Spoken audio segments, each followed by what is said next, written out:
ವೈಯಕ್ತಿಕ ಟೀಕೆ ಮಾಡ್ತಾ ಇರೋದು ಹೊರತು ನನ್ನ ಪ್ರಶ್ನೆಗಳಿಗೆ ಉತ್ತರ ನಿಮ್ಮ ಹತ್ರ ಇಲ್ಲ. ನಿಮ್ಮ ಮಕ್ಕಳು ಯಾಕೆ ಈ ಸಂಘಟನೆಗಳ ಜೊತೆ ಇಲ್ಲ, ಈ ಸಂಘಗಳಲ್ಲಿ ಶಾಖೆಗಳಲ್ಲಿ ಇಲ್ಲ, ಅಷ್ಟೇ ಪ್ರಶ್ನೆ ನಂದು ಸರ್. ತಾಕತ್ತಿದ್ರೆ ಬ್ಯಾನ್ ಮಾಡಿ, ತಾಕತ್ತಿದ್ರೆ ಅದು ಮಾಡಿ, ಅಷ್ಟೇನಾ ನಿಮ್ಮದು? ನನ್ನ ಪ್ರಶ್ನೆಗೆ ಉತ್ತರ ಎಲ್ಲಿದೆ? ನಿಮ್ಮ ಮಕ್ಕಳೆಲ್ಲ ಯಾಕಿಲ್ಲ ಈ ಆಲೋಚನೆಯಲ್ಲಿ, ಈ ಶಾಖೆಗಳಲ್ಲಿ? ಗೌರಕ್ಷಣೆ ಧರ್ಮರಕ್ಷಣೆಗೆ ತ್ರಿಶೂಲ್ ದೀಕ್ಷೆ ನಿಮ್ಮ ಮಕ್ಕಳಿಗೆ ಕೊಟ್ಟು ಯಾವಾಗ ನೀವು ರಸ್ತೆಗೆ ಬಿಡ್ತೀರಾ? ಬಡಗಿ ಹಿಡ್ಕೊಂಡು ನೀವು ಪಥಸಂಚಲನವನ್ನು ನಿಮ್ಮ ಮಕ್ಕಳ ಕೈಲಿ ಯಾವಾಗ ಮಾಡಿಸ್ತೀರಾ? ಅಷ್ಟೇ ಕೇಳ್ತಾ ಇರೋದಲ್ವಾ? ಓಯ್ ಹೌದಪ್ಪ, ಪ್ರಿಯಾಂಕ್ ಹೇಳ್ತಾ ಇರೋದು ಕರೆಕ್ಟು ಅಂದ್ಬಿಟ್ಟು ಅವ್ರ ಮಕ್ಕಳಿಗೆಲ್ಲ ಬಿಡಲಿ ನೋಡೋಣ. ಯಾಕೆ 4 ದಿನದಿಂದ ನಿಮ್ಮ ಪುಡಾರಿಗಳ ಕಡೆಯಿಂದ ನಮಗೆ ಜೀವ ಬೆದರಿಕೆ ಹಾಕಿಸ್ತಾ ಇದ್ದೀರಾ?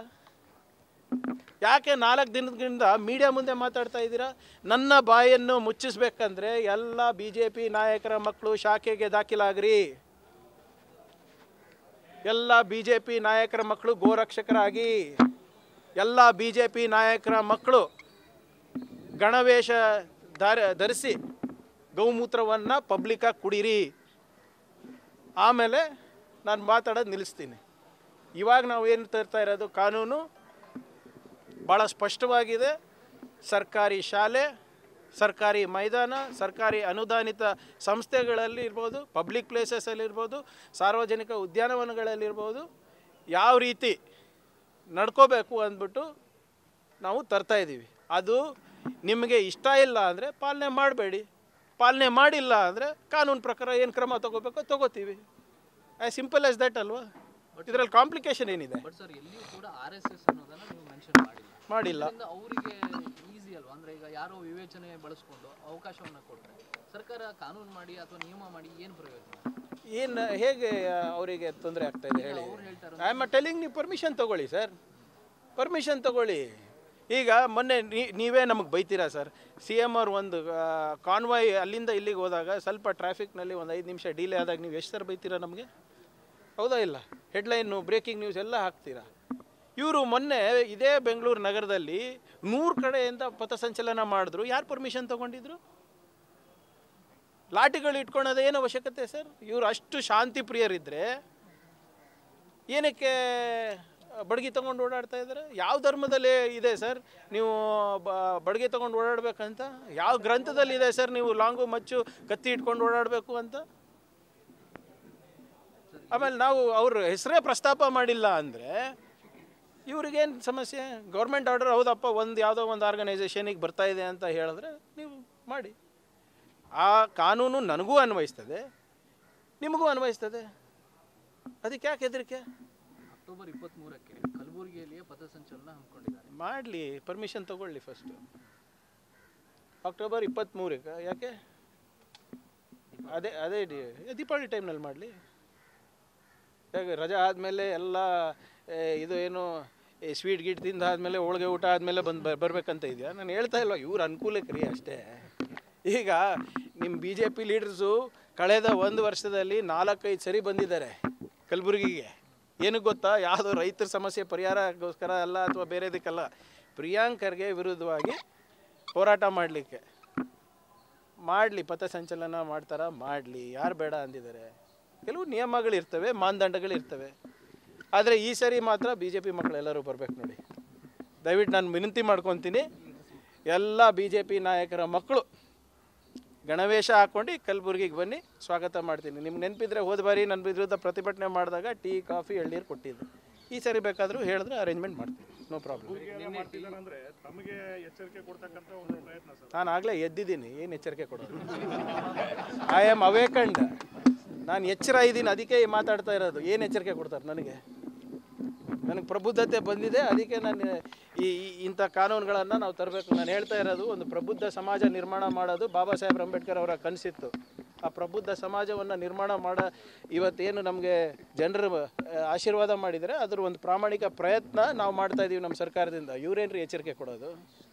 ಇವ್ರಿಗೆ ಕಾನೂನಿನ ಅರಿವಿನ ಎಚ್ಚರಿಕೆ ನಾನು ಕೊಡ್ತಾ ಇದ್ದೀನಿ. Follow the law, fall in line. ನಿನ್ನೆ ಪ್ರಸ್ತಾವನೆಯಲ್ಲಿ ಕೂಡ DGP ಪತ್ರ ಬರೆದಿದ್ದಾರೆ ಸರ್ಕಾರಕ್ಕೆ, ಈ ರೀತಿಯಾಗಿ ನಡೀತಾ ಇದೆ ಅಕ್ರಮ ಚಟುವಟಿಕೆಗಳು, ಅನುಮತಿ ತಗೊಳ್ಳದೆ ಮಾಡ್ತಾ ಇದೆ, ಇದು ಟ್ರೆಸ್ ಪಾಸಿಂಗ್ ಅನ್ನುವಂಥದ್ದನ್ನು ಕೂಡ ಉಲ್ಲೇಖ ಮಾಡಿದೆ. ಕಾನೂನು ಹಿಂದೆ ಇದ್ರೂ ಕೂಡ ಯಾಕೆ ಪೊಲೀಸ್ ಇಲಾಖೆ ಆಗಲಿ ನೋಡಿ, ನಾನು ಹೇಳಲ್ಲ, ಯಾಕೆ ಜಾರಿ ಇಲ್ಲ ನಾನು ಹೇಳಿದ್ದೀನಲ್ಲ, ನಿನ್ನೆನೂ ತಾವು ಈ ಪ್ರಶ್ನೆ ಕೇಳಿದ್ರಿ. ಎಜುಕೇಷನ್ ಡಿಪಾರ್ಟ್ಮೆಂಟ್ನಲ್ಲಿ 2013ರಲ್ಲಿ ಜಗದೀಶ್ ಶೆಟ್ಟರ್ ಅವರು ಮುಖ್ಯಮಂತ್ರಿಗಳಿದ್ದಾಗ ಇಂಥ ಚಟುವಟಿಕೆಗಳು ನಡಿಬಾರ್ದು ಅಂತ ಆದೇಶ ಹೊರಡಿಸಿದ್ರು. ಅವಾಗಿನ BJP ಮುಖ್ಯಮಂತ್ರಿಗಳು, ಅವಾಗಿನ ಎಜುಕೇಷನ್ ಮಿನಿಸ್ಟರ್ಸು, ಅವಾಗಿನ BJP ನಾಯಕರೆಲ್ಲರೂ ಅವಾಗ ಯಾಕೆ ಇದನ್ನು ವಿರೋಧ ಮಾಡಿಲ್ಲ, ಅವಾಗ ಯಾಕೆ RSSನವ್ರು ವಿರೋಧ ಮಾಡಿಲ್ಲ, ಅದನ್ನು ಉಚ್ಚರಿಸ್ತಾ ಇದ್ದೀವಿ ನಾವು. ಈಗ ಎಜುಕೇಷನ್ ಡಿಪಾರ್ಟ್ಮೆಂಟಲ್ಲಿ ಒಂದು ರೂಲ್ ಇದೆ, ನಮ್ಮ ಕರ್ನಾಟಕ ಪಬ್ಲಿಕ್ ಸರ್ವಿಸ್ ಕಾಂಡಕ್ಟ್ ರೂಲ್ಸಲ್ಲಿ ಒಂದಿದೆ, ನಮ್ಮ ಹೋಮ್ ಡಿಪಾರ್ಟ್ಮೆಂಟಲ್ಲಿ ಒಂದಿದೆ, ಎಲ್ಲನೂ ಸೇರಿಸಿ ಒಂದು ಗೌರ್ಮೆಂಟ್ ಆರ್ಡರ್ ತರ್ತಾ ಇದ್ದೀವಿ. ಅದನ್ನು ಇವ್ರು ಯಾಕೆ ವಿರೋಧ ಮಾಡ್ತಾ ಇದ್ದಾರೆ? We are not creating any new law R bringing a new act. ಎಲ್ಲಿ ಬೇರೆ ಬೇರೆ ಆದೇಶಗಳಿದೆ, ಬೇರೆ ಬೇರೆ ನಿಯಮಗಳಿದೆ, ಬೇರೆ ಬೇರೆ ಕಾನೂನುಗಳಿದೆ, ಅವೆಲ್ಲನೂ ಒಗ್ಗೂಡಿಸಿ ಒಂದು ತರ್ತಾ ಇದ್ದೀವಿ. ಅದು ಇವ್ರಿಗೆ ತೊಂದರೆ ಆದರೆ ನನಗೆ ಏನು ಮಾಡೋಕ್ಕಾಗಲ್ಲ. ನೀವು ಬರೆದಿದ್ದ ಲೆಟರಲ್ಲಿ ಎಕ್ಸಾಕ್ಟ್ ಆಗಿ RSS ಅನ್ನುವಂಥ ಉದ್ದೇಶ ಇತ್ತು, ಆ ಉದ್ದೇಶ ಈಡೇರ್ತಾ ಇಲ್ವಲ್ಲ. ಈಗ ಎಲ್ಲರಿಗೂ ಅಪ್ಲೈ ಮಾಡ್ತಾರೆ, ಯಾಕಂದ್ರೆ ಒಳ್ಳೆ ಕೆಲಸ ಮಾಡುವಂಥ ಸಂಘಟನೆ. ಈಗ ಒಳ್ಳೆ ಆಯಿತು, ವೆರಿ ನೈಸ್. ಇಲ್ಲ, ಒಳ್ಳೆ ಪ್ರಶ್ನೆ ತಮ್ಮದು. ಯಾವ ಒಳ್ಳೆ ಸಂಘಟನೆಗಳು ನಂಗೆ ಥ್ರೆಟನ್ ಮಾಡ್ತಾ ಇದ್ದಾರೆ? ನನಗೆ ಎಲ್ಲಿ ಥ್ರೆಟನ್ ಮಾಡ್ತಾ ಇದ್ದಾರೆ? ಇಲ್ಲ, ನಾನು ಹೇಳ್ತಾ ಈಗ ಅದೇ ಹೇಳ್ದೆ. ಎಸ್, ಯಾಕೆ ಸಮಸ್ಯೆ ಆಯಿತು? ನಮ್ಮವ್ರು ಲೀಗಲ್ ಇದ್ದಾರೆ. ವಿ ಆರ್, ಒಂದು ನಿಮಿಷ sir, we are a registered organisation. ನಾವು ಪರ್ಮಿಷನ್ ಕೇಳ್ತೀವಿ ಸರ್ಕಾರಕ್ಕೆ. ಹೌದಪ್ಪ, ಇವ್ರು ಮಾಡ್ತಾ ಇರೋದು, ಇವ್ರ ಉದ್ದೇಶಗಳು ಚೆನ್ನಾಗಿದೆ, ಇದರಿಂದ ಶಾಂತಿ ಕದಲಲಿಲ್ಲ, ಇದರಿಂದ ಕಾನೂನು ಸುವ್ಯವಸ್ಥೆಗೆ ಏನು ತೊಂದರೆ ಆಗೋದಿಲ್ಲ, ಪರ್ಮಿಷನ್ ಕೊಡ್ತಾರೆ. ಇಲ್ಲ ಅಂದರೆ ಡಿನೈ ಮಾಡ್ತಾರೆ. ಈಗ ಮೊನ್ನೆ ಯೂತ್ ಕಾಂಗ್ರೆಸ್ ಅವರು ಒಂದು ಪ್ರತಿಭಟನೆ ಮಾಡಬೇಕಂದಿದ್ರು, ಪರ್ಮಿಷನ್ ಕೊಟ್ಟಿಲ್ಲ, ನಮ್ಮ ಸರ್ಕಾರದವರೆಗೆ ಕೊಟ್ಟಿಲ್ಲ. ಅದೇ ಇವ್ರಿಗೆ ಅವಾಗ ಯಾರೂ ಬೈದಿಲ್ಲ ಅಲ್ಲ. ನಾವು ನನಗೆ ಬೆದರಿಕೆ ಆಗ್ತಾ ಇರೋದು ಯಾವ ಸಂಘಟನೆಯಿಂದ? ಯಾವುದಾದ್ರೂ ಪ್ರಗತಿಪರವಾದಂಥ ಸಂಘಟನೆಯಿಂದ ಬೆದರಿಕೆ ಇದೆಯಾ ನನಗೆ? ಯಾವುದಾದ್ರೂ ಬೇರೆ ಪಕ್ಷದ ಸಂಘಟನೆಯಿಂದ ಬೆದರಿಕೆ ಇದೆಯಾ ನನಗೆ? ಅಥವಾ ಸ್ವತಂತ್ರ ಸಂಘಟನೆಗಳಿಂದ ಬೆದರಿಕೆ ಇದೆಯಾ ನನಗೆ? ಇಲ್ಲ. ಬರೀ ಒಬ್ಬರಿಗೆ ಒಂದೇ ಪಕ್ಷಕ್ಕೆ ಯಾಕೆ ಇಷ್ಟು ನೋವು ಆಗ್ತಾ ಇದೆ ನನಗೆ ಅರ್ಥ ಆಗ್ತಾ ಇಲ್ಲ. ನಿಮ್ಮದೇ ಸರ್ಕಾರ ಇದೆ, ನೀವು ಯಾಕೆ ತನಿಖೆ ಮಾಡಿಸ್ತಾ ಇಲ್ಲ? ಬೆದರಿಕೆ ಹಾಕಿರೋ ವಿಚಾರ ಮಾಡಿಸ್ತಾ ಇದ್ದೀವಲ್ರಿ. ಯಾರು ಈಗ ನೀವೇ ಫಸ್ಟ್ ಹೇಳಿದ್ರಿ ಯಾರು ಬೆದರಿಕೆ ಆಗ್ತಾಯಿಲ್ಲ, ಅದು ನಮ್ಮ ಸಂಸ್ಕೃತಿ ಅಲ್ಲ ಅಂತ. ನಿಮ್ಮ ಸಂಸ್ಕೃತಿ ತೋರಿಸ್ದೆ, ತನಿಖೆ ಮಾಡಿಸಿ ಅಂದ್ರಿ, ಮಾಡಿಸ್ತಾ ಇದ್ದೀವಿ. ಅವ್ರ ಕಾರ್ಯಕರ್ತರಲ್ಲಿ ಜೈಲಿಗೆ ಹೋಗೋಕ್ಕೆ ಏನು ಅಷ್ಟು ಅರ್ಜೆಂಟ್ ಇದೆ ಶೋಭಾ ಕರಂದ್ಲಾಜೆ ಅವರಿಗೆ? ಏನು ಹೋಗಿ ಊಟ ಕೊಡಿಸ್ತಾರಂತ, ಮನೆ ಊಟ ಹಾಕ್ತಾರಂತ ಅಲ್ಲಿ ಜೈಲಿಗೆ ಹೋದರೆ? ನಾವು ಏನೇ ಮಾಡಿದ್ರು I have to do as per law. I am not extra constitutional and nor is RSS. As simple as that.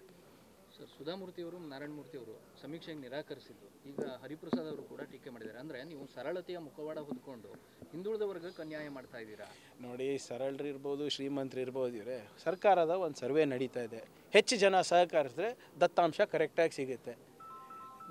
ಜನಪ್ರತಿನಿಧಿಗಳು, ರಾಜ್ಯಸಭಾ ಇರ್ಬೋದು, ಲೋಕಸಭಾ ಇರ್ಬೋದು, ಕಾರ್ಪೊರೇಟರ್ ಇರ್ಬೋದು, ಸಹಕರಿಸಿದ್ರೆ ಒಳ್ಳೆಯದಾಗುತ್ತೆ. ಈಗ ನಮ್ಮ ಯೋಜನೆಗಳೆಲ್ಲ ನಾವು ದತ್ತಾಂಶ ನೋಡಿಕೊಂಡೇ ಮಾಡಬೇಕಲ್ಲ. And it's A survey. ಅದೇನು ಮುಚ್ಚುಮರೆ ಇದೆ? ಈಗ ನಾಳೆ ಕೇಂದ್ರ ಸರ್ಕಾರ ಅವರು, ಮೋದಿ ಸರ್ಕಾರದವರು ನಾಳೆ ಸೆನ್ಸಸ್ ಮಾಡ್ತೀನಿ ಅಂತ ಇದ್ದಾರೆ, ಕ್ಯಾಶ್ ಸೆನ್ಸಸ್ಸು ಮಾಡ್ತೀನಿ ಅಂತ ಮಾತು ಕೊಟ್ಟಿದ್ದಾರೆ. ಅವಾಗ ಇವ್ರು ಹೇಳ್ತಾರಾ, ಇಲ್ಲ ನಾನು ಮೇಲ್ವರ್ಗದವರು, ನಾನು ಮೇಲ್ಜಾತಿದು, ಇದಕ್ಕೆ ನನಗೆ ಸಂಬಂಧ ಇಲ್ಲ, ನಾನು APL ಇಲ್ಲ, ನಾನು BPL ಅಲ್ಲ, APL ಇದ್ದೀನಿ, ನಾನು ಸೂಪರ್ ರಿಚ್ ಇದ್ದೀನಿ, ಅದಕ್ಕೆ ನಾನು ಇದರಲ್ಲಿ ಪಾಲ್ಗೊಳ್ಳಲ್ಲ ಅಂತಾರಾ? ಬರೀ ನಾವು ಈಗ ಅವ್ರಿಗೆ ಜವಾಬ್ದಾರಿ ಸರ್, ಎಲ್ಲ ಪ್ರತಿಯೊಬ್ಬ ನಾಗರಿಕರದ್ದು ಜವಾಬ್ದಾರಿ ಇದೆ. ಆಯಿತು, 60 ಪ್ರಶ್ನೆಗಳಿದೆಯಾ, 60 ನಿಮ್ಗೆ ಇಷ್ಟ ಅಲ್ವಾ, 10 ಕೊಡಿ, 20 ಕೊಡಿ, ವಾಲಂಟ್ರಿ ಇದೆ ಅಲ್ವಾ. ಬಟ್ ಸಾರಾಸಗಟವಾಗಿ ನೀವು ಸರ್ವೇನೇ ಪಾಲ್ಗೊಳ್ಳಲ್ಲ ಅನ್ನೋದು ತಪ್ಪು. ಇದು